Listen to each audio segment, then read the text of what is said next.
अस्सलामुअलैकुम, आप देख रहे हैं नुमान खोखर यूट्यूब चैनल।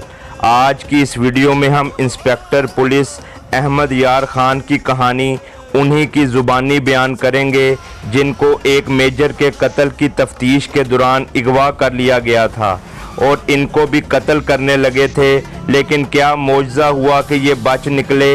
इस कहानी में हाई लेवल के लोगों के अंदरूनी राज भी बताए गए हैं। इनकी खुफिया डांस पार्टीज़, मॉडर्न लड़कियां कैसे इन लोगों के जाल में फंसती हैं और उनका क्या हशर होता है। ये कहानी तवील है, लेकिन इसमें वो राज आपको पता चलेंगे जिनका आम आदमी सोच भी नहीं सकता। ये जो पूरी वीडियो देखेगा वो ही इन बातों को जान पाएगा। ये हकाइक यकीनन हैरानकुन और सनसनीखेज हैं। तो आइए वीडियो शुरू करते हैं। दूसरी जंगे अजीम का दूसरा साल था। हिंदुस्तान की चूंटियों के भी पर निकल आए थे। ये पर फौजी सामान सप्लाई करने की ठेकेदारियों ने मुहैया किए थे। पूरा हिंदुस्तान फौजी कैंप बन गया था। जिस किसी ने फौजी नौकरी की कभी सोची भी नहीं थी वो भी भर्ती हो गया। फौजी भर्ती का म्यार सिर्फ ये रह गया था कि जवान चलने फिरने और राइफल उठाने के काबिल हो। सप्लाई की ठेकेदारियों का ये आलम था कि दर्जी सुबह और शाम वर्दियां तैयार करते रहते थे, बढ़ई लकड़ी के खोखे बनाते रहते थे, राज मजदूर छावनियों में बारकें बनाते दिखाई देते थे। जगह जगह आर्जी हवाई अड्डे बनने लगे। बेरोजगारी ख़त्म हो गई और घरों में पैसा आम हो गया। जिन लोगों ने वर्दियां, लकड़ी के बक्से और दीगर सामान सप्लाई करने के ठेके लिए वो रात ही रात लखपति हो गए। जंग से पहले का परसा दुकानदार जंग के दूसरे साल Lala Paras Ram military contractor and supplier बन गया। नब्बूतर Khan Haji Nabi Bakhsh and sons building contractor and supplier बराए बिल्डिंग मटेरियल बन गया। इतनी ज़्यादा दौलत ने इन लोगों के दिमाग ख़राब कर दिए जिनके तसव्वुर में भी कभी इतनी ज़्यादा दौलत नहीं आई थी। इस कबील के मुसलमान, हिंदू और ईसाई देसी अंग्रेज़ बन गए। उन्होंने अपनी बेटियां आज़ाद कर दी और वो अंग्रेज़ अफसरों से मिलने जुलने लगी। जो नौ दौलती शादीशुदा थे उन्होंने पुराने मॉडल की बीवियों से बदसलूकी शुरू कर दी। खुसूसन मुसलमानों में तलाक और दूसरी शादियों के वाक़यात ज़्यादा हुए। मुसलमान के पास जब दौलत आती है तो वो सबसे पहले दूसरी शादी की सोचता है। जब दूसरी जंगे अजीम में हिंदुस्तानियों के वारे न्यारे हो गए तो जराइम भी बढ़ गए। ये वारदात जो मैं आपको सुनाने लगा हूँ जंगे अजीम के खुसूसी केसों में से एक है। ये वारदात उन लोगों के लिए हैरानकुन नहीं होगी जिन्होंने जंगे अजीम का ज़माना देखा है और जिन्हें उस वक्त की हिंदुस्तानी सोसाइटी का इनकलाब अच्छी तरह याद है। हिंदुस्तान की एक छावनी का थाना मेरे पास था। एक रोज़ थाने में एक कार आई। इसमें से एक हिंदू निकला। वो MES का ठेकेदार था। ये तो आप लोगों को मालूम ही होगा कि MES फौज का एक महकमा है जिसे ठेकेदारों का महकमा कहा जाता है। जंगे अजीम में जिस कदर लूट खसूट और रिश्वत इस महकमे में हुई थी वो शायद ही किसी और महकमे में हुई होगी। अब भी ये महकमा सोने की कान था। हिंदू जंग से पहले भी पाए का कारोबारी आदमी था। जंग में MES की ठेकेदारी ने उसे कार और बहुत बड़ी कोठी दे दी। उसने रिपोर्ट दी कि उसकी जवान और गैर शादीशुदा बेटी जिसकी उम्र 23 साल थी गुज़श्ता 3 दिनों से लापता है। मैंने पहला सवाल ये किया, किसी को चाहती होगी? नहीं, उसने जवाब दिया। अगर ऐसी बात होती तो मैं रिपोर्ट दर्ज कराने ना आता। वो आखिर बालिग है, मुझे कोर्ट में जलील कर सकती है। उसे अगवा किया गया है और ये भी खदशा है कि उसे कत्ल कर दिया गया हो। अगवा और कत्ल की वजह मेरी किसी के साथ दुश्मनी नहीं, उसने जवाब दिया। मैंने सिर्फ खदशे का इजहार किया है। खदशे का कोई बाइस और कोई जवाज़ होना चाहिए। मैंने कहा, या यूं करें कि आप किसी पर शक है तो उसका नाम पता बता दें। वो खामोश रहा, बेचैन मालूम होता था। मैंने कहा, रकाबत भी एक वजह हो सकती है। ये भी हो सकता है कि आपने लड़की का रिश्ता कहीं और तय कर दिया हो जो लड़की को पसंद ना हो और वो किसी ऐसे आदमी के साथ चली गई हो जिसे आप जानते ही ना हों। रिश्ता तो उसे कोई भी पसंद नहीं, उसने रंजीदा से लहजे में कहा। कहती है कि अपनी पसंद की शादी करूंगी, लिहाजा मैंने इसके रिश्ते के मुतल्लिक सोचना ही छोड़ दिया है। तो इसका मतलब ये हुआ कि लड़की आज़ाद है।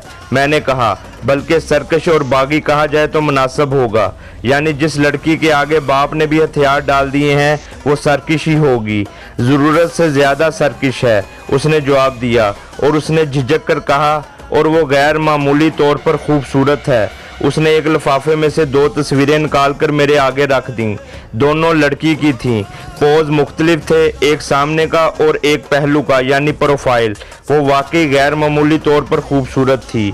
मैं सिर्फ ये मालूम करना चाहता हूँ कि वो कहाँ है। लड़की के बाप ने कहा जिंदा है, और वो जहाँ कहीं भी है, अगर वहाँ अपनी मर्जी से गई है तो मैं मजबूर हूँ, आप भी मजबूर हैं। मुझे ये तसल्ली तो हो जाएगी कि वो जिंदा है और जहाँ भी है वहाँ खुश है। इसके आंसू निकल आए। उसने कहा ये मेरी पहली बच्ची है, उसके साथ मुझे इतना प्यार है जितना अपने 2 बेटों से भी नहीं। मैंने जहन में नोट कर लिया कि लड़की बेजा प्यार से बिगड़ी हुई है। ऐसे बच्चे जवान होकर मनमानियाँ किया करते हैं। मैंने पूछा इससे पहले कभी 1-2 दिन के लिए गैर हाजिर रही है? नहीं, उसने जवाब दिया। सोशल लड़की है, कभी कभी रात ज़रा देर से आती है लेकिन आ जाती है। सोशल है? मैंने कदरे चौंक कर पूछा। उसकी वजाहत कर दें, किस किस्म की सोसाइटी में जाती है? मेरा ज़्यादातर ताल्लुक़ फ़ौजी अफसरों के साथ है, उसने जवाब दिया। मैं इनकी पार्टियों वगैरह में जाता रहता हूँ। कुछ अफसरों को मालूम था कि मेरी बेटी जवान है और BA पास है। उन्होंने कहा कि हर पार्टी में औरतें आती हैं, इनमें अंग्रेज़ औरतें भी होती हैं, इसलिए अपनी बेटी को साथ ले आया करो, ताल्लुकात बढ़ेंगे। मुझे अब इस गलती का एहसास हो रहा है कि मैंने उसे पार्टियों वगैरह में ले जाना शुरू कर दिया। लड़की बड़ी होशियार निकली, फिर उसने खुद ही पार्टियों वगैरह में जाना शुरू कर दिया। मैंने पूछा जी हाँ। उसने कहा उसने 2-3 दिनों में अंग्रेज़ी डांस भी सीख लिया था। मुझे अब ज़्यादा सवाल करने की ज़रूरत नहीं थी और ये पूछना तो मैंने ज़रूरी ही नहीं समझा कि लड़की का चाल चलन कैसा है। वो तो साफ जाहिर था कि कैसा होगा। गर्मियों का मौसम था। मुझे ये शक हुआ कि किसी अफसर या अफसरों के साथ पहाड़ी मुकाम पर गई होगी। इसके बाद मेरे दिमाग में एक और जगह आई जहां उसके जाने का इम्कान था। यह जगह थी किसी महाराजे या नवाब का हरम। आजकल तो ये महाराजे और नवाब भूखे मर रहे हैं। अंग्रेज़ों की बादशाही में ये लोग भी बादशाह थे, अपनी अपनी रियासत में शहंशाह थे। इनके पास अंधी दौलत थी। इनके एजेंट घूमते फिरते रहते थे। जहाँ कोई खूबसूरत लड़की नज़र आई उसे हरम के लिए फंसाने या ख़रीदने की कोशिश करते थे। बड़ी बड़ी खूबसूरत लड़कियां किसी नवाब साहब की चहेती बेगम बल्कि रानी बनने के लिए घर से भाग जाती थीं। हरम में जाकर उन्हें पता चलता था कि इन जैसी 20 लड़कियां महल की कैदी और बेनकाही बीवियां बनी हुई हैं। मुझे डर था कि अगर वो भी रानी बनने के झांसे में आ गई है तो फिर इसका सुराग भी नहीं मिलेगा। बरामदगी और वापसी का तो सवाल ही पैदा नहीं होता। मैंने इसके बाप से इस खतरे का जिक्र कर दिया। उसने कहा आप ये सुराग लगा दें कि कौन से महाराजे या नवाब के पास है। मैं फ़ौज के अफसरों का असर व रसूख इस्तेमाल करके उसे वहाँ से निकलवा लूँगा। उसने ज़रा सोच कर कहा अगर आप इसमें ज़ाती दिलचस्पी लें तो मैं आपको इतनी ज़्यादा फ़ीस दूँगा जितनी आप मांगेंगे। मेरी रिपोर्ट रजिस्टर करें या ना करें ये आपकी मर्ज़ी है। इसे प्राइवेट केस समझे। मैंने उसे बताया कि ये मेरा फ़र्ज़ है जिसकी मैं कोई फ़ीस नहीं लूँगा। उसने कहा मुझे डर है कि अगर आपने ये केस रजिस्टर में डाल दिया तो रजिस्टर में ही पड़ा रहेगा, आपके पास और भी बहुत से केस होंगे। मैंने उसे यकीन दिलाने की बहुत कोशिश की कि मैं टाल मटोल नहीं करूँगा। फिर उसको कहा कि वो जहन पर जोर देकर और अच्छी तरह याद कर कर बताए कि लड़की का ज़्यादातर मेल जोल किसके साथ था और इसे किस पर शक हो सकता है। उसने सबसे पहले एक मुसलमान मेजर का नाम लिया। ये एक MES का मेजर था। इसके अलावा और भी बहुत से नाम बताए लेकिन ज़्यादातर जोर इसी मेजर पर दिया और कहा छावनी में स्कैंडल बन गया था। इस मेजर के 2 बच्चे हैं। इसकी बीवी अपने वालदैन के घर चली गई है। मेरे मज़ीद पूछने पर उसने बताया कि मेजर की बीवी पर्दा नहीं करती, अमीर कबीर वालदैन की बेटी है, सोशल नहीं है, अच्छी दिलकश शक्लो सूरत की औरत है। मेजर की और इसकी नाचाकी हो गई है। मेरी लड़की को ज़्यादातर इसी के साथ देखा गया है। बहुत सी और ज़रूरी बातें पूछकर मैंने रिपोर्ट दर्ज कर ली और हिंदू ठेकेदार चला गया। ये उस हाई क्लास सोसाइटी का ड्रामा मालूम होता था जो हिंदुस्तानी माशरे में जंग अजीम में पैदा हुई थी। ये हराम की दौलत की पैदावार थी। जब मुल्क तकसीम हुआ तो ये सोसाइटी पाकिस्तान के हिस्से में भी आई। इसकी आमदनी का जरिया सरकारी ठेकेदारियां और रिश्वत थी। इसलिए इस सोसाइटी ने अपने आप को जिंदा रखने के लिए पाकिस्तान की बुनियाद ही ठेकेदारियों और रिश्वत पर रखी। अब आप अपने मुल्क में मुआशरे की इस क्लास को देख सकते हैं। इन लोगों के घरों में यही हरकतें होती हैं जो मैं आपको सुना चुका हूँ। बेटियाँ सोशल हर किसी से मिलती मिलाती और बदकारियाँ करती हैं। खामदों और बीवियों में नाचाकी रहती है। लड़कियां मनमानी करती हैं, मगर पुलिस तक वारदात नहीं पहुंचती, क्योंकि इस बेहयाई और बदकारी को इन लोगों ने तहजीब में शामिल कर लिया है। इस हिंदू ठेकेदार ने अपनी बेटी की गुमशुदगी की रिपोर्ट इसलिए दी थी कि अभी वो लड़की की इस हरकत को जुर्म समझ रहा था। नई तहजीब ने अभी जड़ नहीं पकड़ी थी। खुद मेरे लिए भी ये हरकतें नई और काबिल एतराज़ थीं और हैं। मुझे जब ये पता चला कि एक हिंदू लड़की की वजह से एक मुसलमान घराना उजड़ रहा है, तो मैंने इस केस में ज़ाती दिलचस्पी लेने का इरादा कर लिया। छावनी में ये सहूलत होती है कि वहाँ अफसरों के बैरों, खानसामों और भंगियों की एक फ़ौज रहती है। ये लोग पुलिस के लिए कारआमद होते हैं। मैं उन्हें बेहतरीन मुखबर समझा करता था। पुलिस के खिलाफ भी मुखबरी करते थे और हक भी। देसी अफसरों और उनकी बीवियों के लिए इधर उधर नाजायज़ तल्लुकात में ये लोग ख़ास पार्ट अदा करते थे। कोठियों और बंगलों के अंदर की दुनिया की सही खबरें देते थे। मैंने इनसे कमोबेश 20 आदमी अपनी मुखबर पलटन में शामिल कर रखे थे। ये केस चूँकि MES के एक ठेकेदार की बेटी का और MES के ही एक मेजर का था, इसलिए मैंने MES के ऑफिसर्स मेस के 2 खुसूसी बैरों को बुलवाया। वो रात को काम से फारग होकर आए। लड़की के मुतल्लिक उन्होंने नहायत दिलचस्प और लजीज बातें बताईं और कहा कि अंग्रेज अफसर अपनी मेमो को भूल गए हैं। इन बैरों की इतला के मुताबिक लड़की ऑफिसर्स मेस के बड़े खाने में ज़रूर जाती है, अंग्रेज अफसरों के साथ डांस करती है और इसका बाप भी साथ होता है। इन दोनों ने लड़की के हुस्न की तारीफ़ें अपनी ज़ुबान और इस्तिलाहों में बड़े ही इश्तियाल अंगेज़ अंदाज से की। मेजर मुसलमान के मुतल्लिक उन्होंने बताया कि उसकी उम्र 30 साल से ऊपर हो गई है, अय्याश आदमी है, ठेकेदारों से बहुत रिश्वत लेता है। उसकी बीवी खूबसूरत है और इसके 2 बच्चे हैं। वो कभी मेस में नहीं आई। वो छावनी में एक बंगले में रहती है। इन बैरों की मार्फत अगले रोज़ बंगले के 2 और मुलाजम आ गए। ये दोनों मुसलमान मेजर के बंगले के पड़ोस के बंगलों में मुलाजम थे। उन्होंने बताया कि ये हिंदू लड़की कभी कभी इस मेजर के घर आती है और उन्हें बाहर भी इकट्ठे देखा गया है। अफसरों में उठने बैठने वाली ये एक ही लड़की नहीं थी, और भी बहुत सी हिंदू, सिख और ईसाई लड़कियां एडवांस हो गई थीं। मुझे ये सुनकर बहुत अफसोस हुआ कि उनमें मुसलमान लड़कियां भी थीं। इन सब के बाप या खामद उन्हें अंग्रेज अफसरों से मिलवा कर बल्कि उनके हवाले करके फ़ख्र किया करते थे। लेकिन ये हिंदू लड़की जो लापता हो गई थी बहुत मशहूर थी। मुसलमान मेजर के मुतल्लिक उन्होंने बताया कि अय्याश और शराबी है। तकरीबन 1 महीने से वो बंगले में अकेला रहता है। इसकी बीवी अपने वालिदैन के घर चली गई है। मियाँ बीवी में इस लड़की पर झगड़ा रहता था। एक घरेलू मुलाजिम ने यह भी वसूख से बताया कि मेजर की बीवी के एक आदमी के साथ ताल्लुकात हैं। बीवी इसी शहर के मज़ाफ़ाती इलाके में रहती थी। इसका बाप अमीर किस्म का जमींदार था। अराजी मज़ारों के सपुर्द थी। बहरहाल ये सब हराम की दौलत, बेजा आज़ादी और अंग्रेज़ों की नकल करते हुए बेहया होने का चक्कर था। मैंने इस मेजर के खानसामे को छावनी के दूसरे मुलाजमों की मार्फत काबू कर लिया। इसने मेजर का चाल चलन वही बताया जो दूसरे बता चुके थे।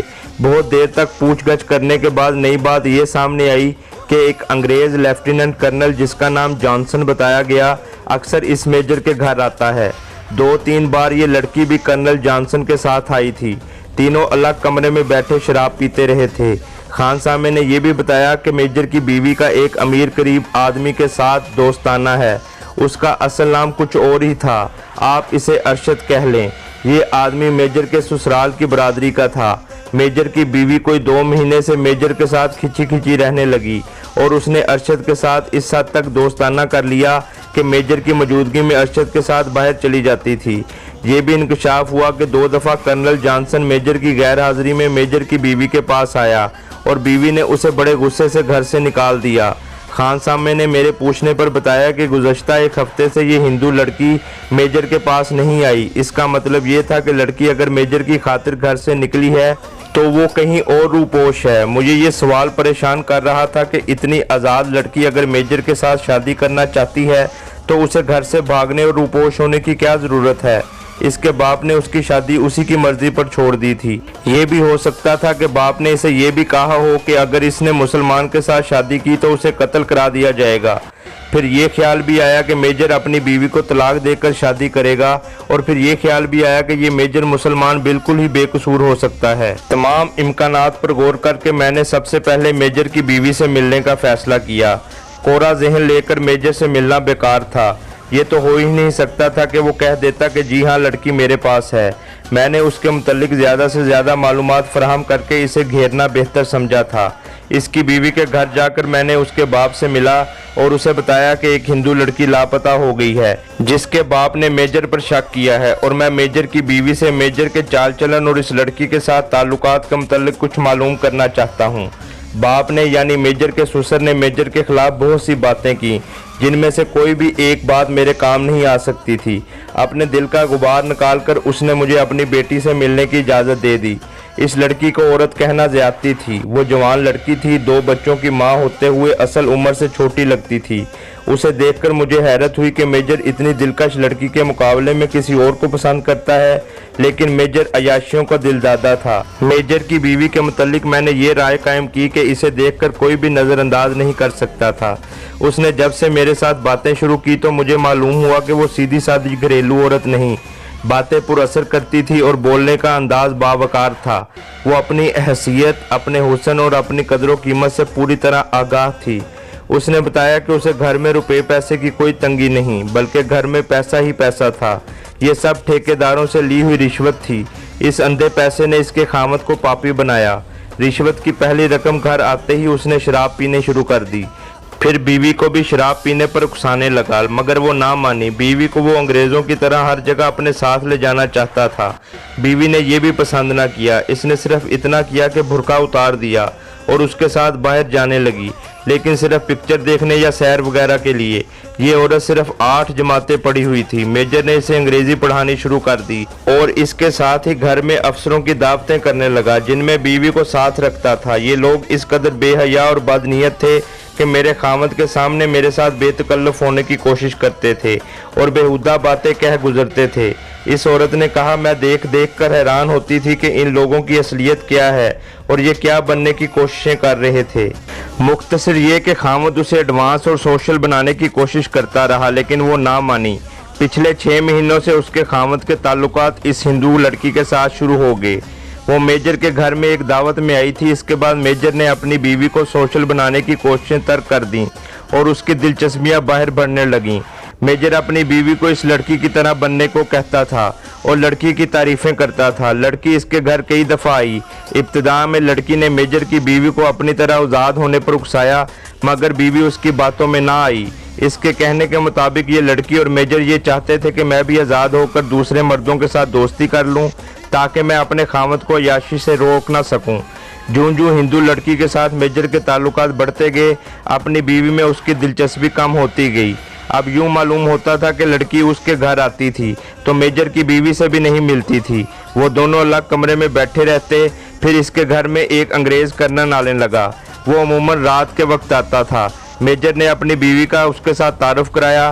कर्नल उर्दू बोलता और समझता था। पहली मुलाकात में ही इस औरत के साथ बेतकल्लुफ़ होने की कोशिश कर्नल जॉनसन ने की। ये कोशिश बेहुदा थी। इस अंग्रेज़ ने मेजर की बीवी के साथ हाथ मिलाया और पहले उसका हाथ चूमा, फिर उसके गाल चूमकर मेजर से कहा, तुमने ये तो बताया नहीं कि तुम्हारी बीवी इतनी ज़्यादा खूबसूरत है। कर्नल चला गया तो बीवी मेजर पर बरस पड़ी। मेजर हंसता रहा। उसने कहा कि इसमें कोई हर्ज नहीं, हम लोग पसमानदा हैं। इंग्लैंड में औरत के हुस्न की तारीफ मुंह चौम कर की जाती है। गर्ज मेजर इस बेहयाई की तारीफें करता रहा और उसकी बीवी उस पर और उसकी तहजीब पर लानत भेजती रही। कर्नल इसके बाद भी आता रहा। 3-4 बार ये हिंदू लड़की भी इसके साथ आई। एक दिन मेजर, कर्नल और ये लड़की मेजर के घर एक कमरे में बैठे थे। उन्होंने वहीं शराब मंगवाई और कमरे का दरवाज़ा अंदर से बंद कर लिया। थोड़ी देर बाद बीवी ने बाहर की तरफ जाकर खिड़की में से झांका। पर्दे पड़े हुए थे, लेकिन 2 पर्दों के दरमियान ज़रा सा फासला था। खिड़की अंदर से बंद थी। उसने शीशे और पर्दों में से जो कुछ देखा, इससे उसका खून खोल उठा। ये नौजवान हिंदू लड़की, जिसकी अभी शादी भी नहीं हुई थी, मादरजाद नंगी थी और कर्नल और मेजर वैशी बने हुए थे। बीवी अपने कमरे में चली गई, बहुत रोई और सोचती रही कि क्या करे। उसका खामद उसे गैर मर्दों के साथ इसी सतह पर लाना चाहता था। रात बहुत देर बाद कर्नल और लड़की चले गए। मेजर सोने के कमरे में आया तो बीवी ने गिला शिकवा किया।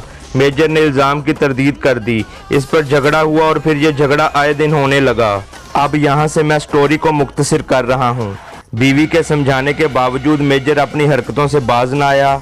मेजर की गैर मौजूदगी में कर्नल जॉनसन 2 दफ़ा मेजर के घर आया और इसकी बीवी से बेतकल्लुफ होने की कोशिशें करता रहा। मेजर की बीवी ने उसे धुतकार दिया था। अपने खामद को ठीक करने और इसे बुराई से हटाने के लिए मेजर की बीवी ने एक ड्रामा खेला। उसने अपने बरादरी के एक शादीशुदा आदमी जो काफ़ी खूबसूरत था उससे दोस्ती कर ली। ये वो अपने खामद को सबक सिखाने के लिए कर रही थी। उसका बदकारी करने का मतलब नहीं था। वो अरशद के साथ अपने खामद की मौजूदगी में बाहर घूमने फिरने जाती, मगर मेजर को उसका कोई असर ना हुआ। मगर मेजर को ये यकीन हो गया कि अरशद के साथ उसकी बीवी के ताल्लुकात कायम हो चुके हैं, मगर शराब और अंधी आमदनी ने उसके दिमाग पर पर्दा डाल रखा था। इसके बाद इंस्पेक्टर अहमद यार खान मेजर से लड़की की गुमशुदगी की तफ्तीश करने गए, जिसने साफ इनकार कर दिया कि लड़की उसके पास नहीं है।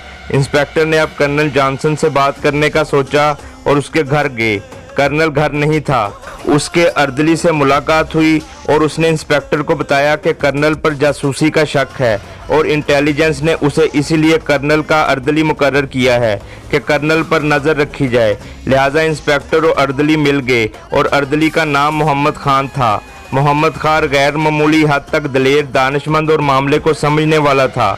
अब मोहम्मद खान मेजर और कर्नल की खबरें इंस्पेक्टर को देने लगा। मोहम्मद खान कर्नल को रंगे हाथों पकड़ना चाहता था, क्योंकि मोहम्मद खान के मुताबिक कर्नल जासूस था। उसने इंस्पेक्टर को भी मदद की दरख्वास्त की थी। इसी दौरान लड़की वापस अपने घर आ गई। पता कराया गया तो ये इंकशाफ हुआ कि लड़की और कर्नल दोनों कई दिनों से पहाड़ी मुकाम पर इकट्ठे थे। इससे लड़की पर भी जासूस होने का पक्का यकीन हो गया।